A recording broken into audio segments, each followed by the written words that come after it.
Hai semuanya, nama aku Dara Mega. Aku adalah mahasiswa sastra Indonesia di salah satu kampus di Jakarta.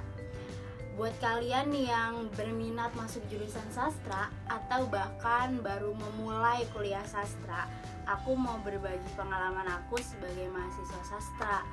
Dan di sastra itu ada beberapa hal unik yang perlu kalian ketahui. Selamat menonton. Yang pertama, ujian akhir semester. Nah, kalau di kampus aku, ujian akhir semesternya itu ada 3 jenis. Yang pertama, ujian tertulis. Yang kedua, bikin makalah. Sama yang ketiga, praktek. Nah, yang paling seru dari ujian akhir semester itu adalah prakteknya. Nah, kalau di kampus aku ada 4 mata kuliah yang ujian akhirnya itu berupa praktek. Nah, apa aja itu? Yang pertama itu adalah mata kuliah keterampilan berbahasa dan reseptif. Jadi dalam mata kuliah ini produk hasil UASnya itu berupa seminar berbicara, di mana kita nanti mengundang pembicara untuk mengisi seminar kita. Nah, biasanya kita di sini memfasilitasi acara seperti event organisernya gitu.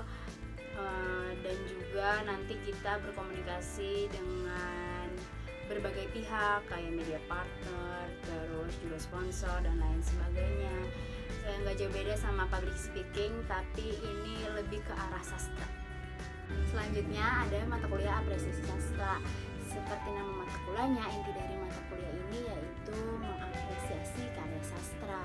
Nah, biasanya hasil produk dari mata kuliah ini berupa pertunjukan mini, musikalisasi puisi, pembacaan puisi, atau kesenian tradisi lisan seperti palang pintu.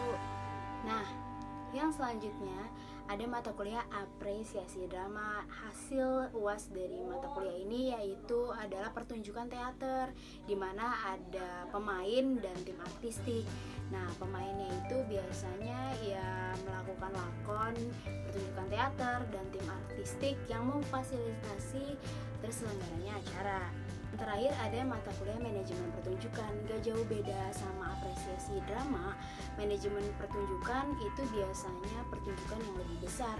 Ada pertunjukan teater, pertunjukan tari, dan juga seni bela diri. Nah, biasanya kita itu diajarkan untuk memanage pertunjukan. Karena pertunjukannya banyak dan mahasiswanya banyak, jadi kita dilatih untuk menjadi pemain sekaligus event organisernya. Yang kedua yaitu berpotensi ke luar negeri. Meskipun belajar sastra Indonesia bukan berarti kita nggak berpotensi ke luar negeri. Di dalam sastra Indonesia ada mata kuliah namanya BIPA, yaitu bahasa Indonesia untuk penutur asing.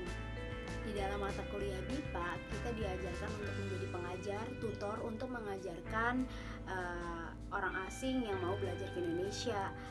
Dan kita juga bisa direkrut oleh pemerintah untuk mengajarkan bahasa Indonesia di negara-negara yang memang universitasnya mengajarkan bahasa Indonesia. Nah, bukan berarti kita belajar sastra Indonesia nggak bisa ke luar negeri kan? Yang ketiga, mempelajari disiplin ilmu lain. Nah, di dalam suatu ilmu kan nggak bisa berdiri sendiri tanpa adanya ilmu lain. Begitu juga dengan sastra Indonesia. Di sastra Indonesia ada beberapa ilmu yang dipelajari untuk menunjang ilmu sastra itu sendiri.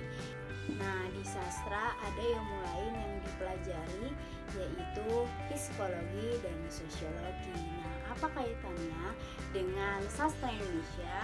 Menurut para ahli, sosiologi adalah ilmu yang mempelajari tentang masyarakat. Nah, apa sih bedanya sosiologi dan sosiologi dalam sastra? Perbedaannya adalah ada di objek telitinya.